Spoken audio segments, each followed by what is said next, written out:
The iPhone Air represents the first major shakeup to the iPhone family in years. The Air replaces the iPhone 16 Plus in Apple's lineup, but it really stands on its own as a completely new device. In fact, the iPhone Air really feels like a blueprint for the future as Apple nears the 20th anniversary of the original iPhone. Measuring 5.6mm, the iPhone Air is the thinnest phone in the world that's not a foldable, and yet it feels very sturdy thanks to its titanium frame. I have literally tried to bend and break this handset and it stayed intact.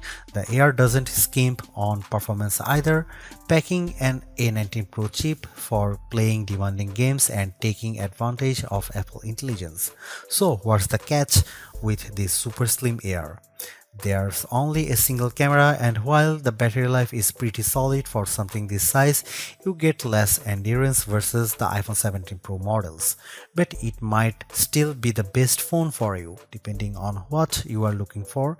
Here is the pros and cons in my full iPhone Air review. The iPhone Air starts at $1,000 for 256GB of storage. That's $100 more than the iPhone 16 Plus, but Apple is betting that you will be willing to pay a premium for a phone that's this slim and portable. There is just one problem. The iPhone 17 Pro starts at $1,099, which is just $100 more for a phone with triple cameras, a bigger battery, and an A19 Pro chip with an extra GPU core and vapor chamber cooling for better sustained performance. So you should really think about whether this stunning design is worth it. The iPhone Air has a release date of September 19.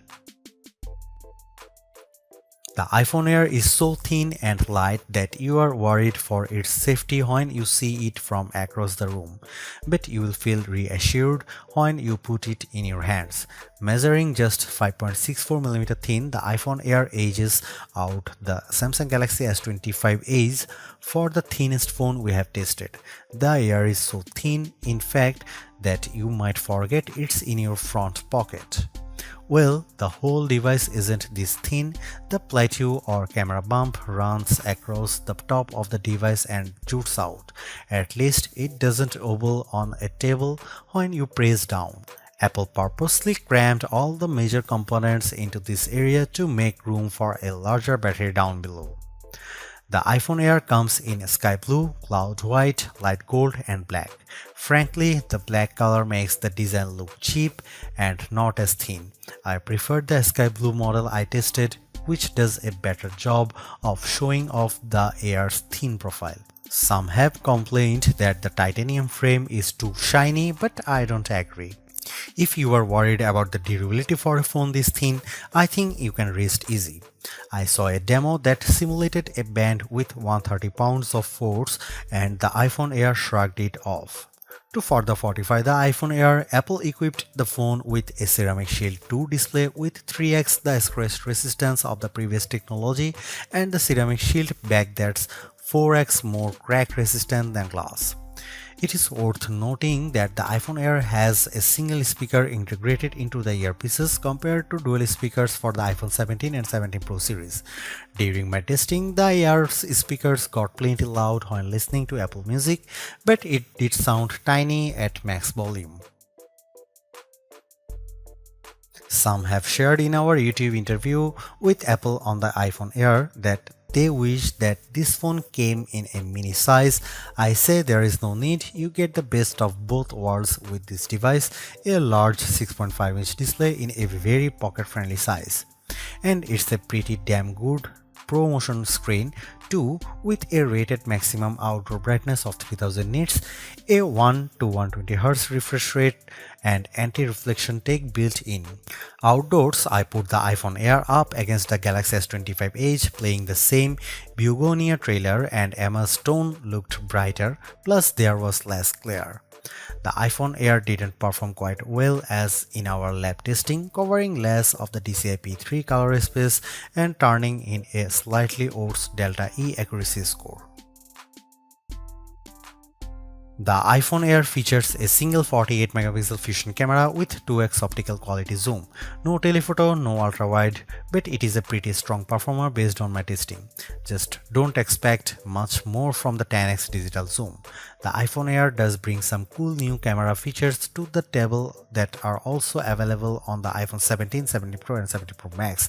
This includes an 18 megapixel center stage front camera that leverages a square sensor to let you shoot landscape selfies without having to flip the phone in your hand.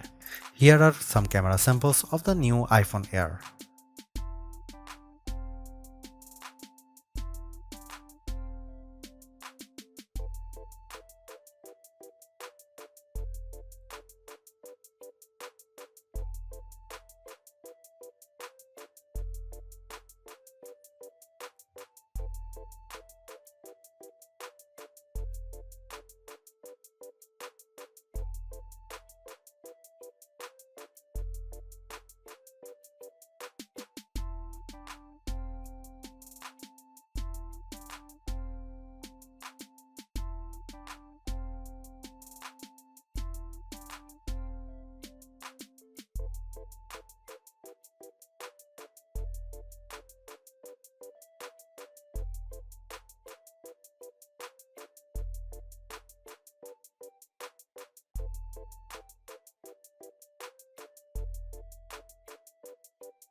Packing an A19 Pro chip, the iPhone Air promises Pro-like performance in a very skinny frame.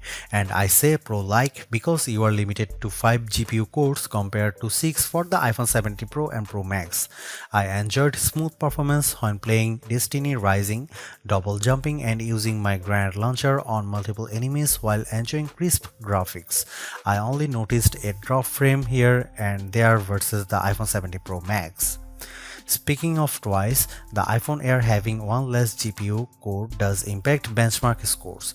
It reached 29.5 FPS in the demanding 3D Mark Solar Bay Unlimited graphics test compared to 46.6 FPS for the iPhone 17 Pro Max. The Galaxy S25 Edge also turned in a higher frame rate. On Geekbench, which measures overall performance, the iPhone Air beats the Galaxy S25 Edge and it finished our video transcoding test 20 seconds faster. How about sustained performance? To test that, we used the 3D Mark Wildlife Extreme Stress Test, which simulates gaming for about 20 minutes. We ran it once and recorded the result, then did a second run right after that to really stress test these phones. The iPhone Air performed quite well, with stability score that beat the Galaxy S25 Edge by a fair margin in both rounds. More surprisingly, the iPhone Air turned in cooler temperatures than the Pro Max when we measured the back of the phones using the laser thermometer in 5 locations and averaged the result, though the S25 Edge was even cooler. Here's the big questions on everyone's mind. How good or bad is the iPhone Air's battery life? Apple claims all the battery life, but we decided to put that to the test in a couple of ways. First up was our battery test, which surfs the web over 5G at 150 nits of screen brightness. The iPhone Air turned in a decent 12 hours. That's nearly a half hour better than the Galaxy S25 Ultra, and the regular iPhone 17 lasted 45 minutes longer. However, the iPhone 17 Pro Max lasted over 5 hours longer than the iPhone Air, so if you really care about endurance, the choice is clear. I also compared the iPhone Air's battery life versus other phones when streaming the same YouTube video over Wi-Fi for 5 hours at 50% screen brightness. The iPhone Air was down to 81%, which is better than the Galaxy S25 Edge's 67%. Note that Apple sells a $99 MagSafe Battery Pack for the iPhone Air that's designed to deliver 65% more power. The iPhone Air puts most of its components in the plateau towards to the top of the device, and this is the area that got fairly warm during my testing. For example, after playing Asphalt Legends for 10 minutes, I measured this area and it got as hot as 106 and 109 degrees. Playing the same game on the iPhone 17 Pro Max, the temperature was in the 96-degree range. When performing other tasks, the iPhone Air mostly kept it cool, so your results will depend on the apps you are using. Like all the new iPhones, the iPhone Air comes with iOS 26 pre-installed, and there is some features worth getting excited about. There is the new liquid glass design, which adds sleek looking transparency effects to various apps, and I also like how you can better customize your lock and home screens with 3D like spatial photos. Major feature upgrades for iOS 26 come to the phone app in particular. There is a hold assist for letting your iPhone stay on hold of your until a human comes to the phone, and call screening will help keep scammers away. I also appreciate the ability to add backgrounds to messages as well as add polls. Apple Intelligence just isn't that exciting right now as we wait for the new Siri to be fully backed coming in 2026, but there are some noteworthy AI upgrades. For example, with visual intelligence, you can easily look up anything in a screenshot via Google, such as that new pair of shoes that caught your eye, and you can also ask questions about whatever on your screen via ChatGPT. However, this feature feels like it involves too many steps versus Gemini Live, which analyzes your screen without having to take a screenshot, and you can have a live voice conversation with Google's Assistant at the same time.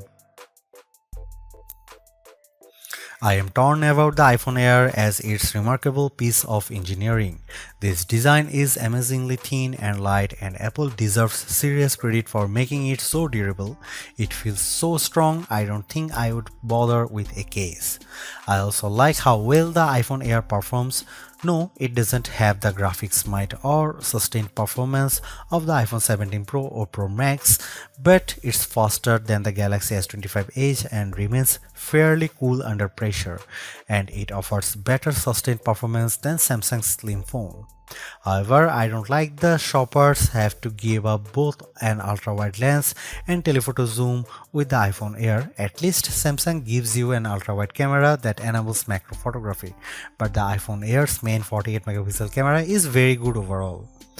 Apple left some other features on the cutting room floor as well, as such as fast charging and cinematic mode for video, so in sometimes the Air feels more like an iPhone Lite. Overall, I think the iPhone Air is worth buying for those who want a super slim phone that's very easy to carry, that doesn't sacrifice too much on performance, but you will have to live with some trade-offs if you want something this compact.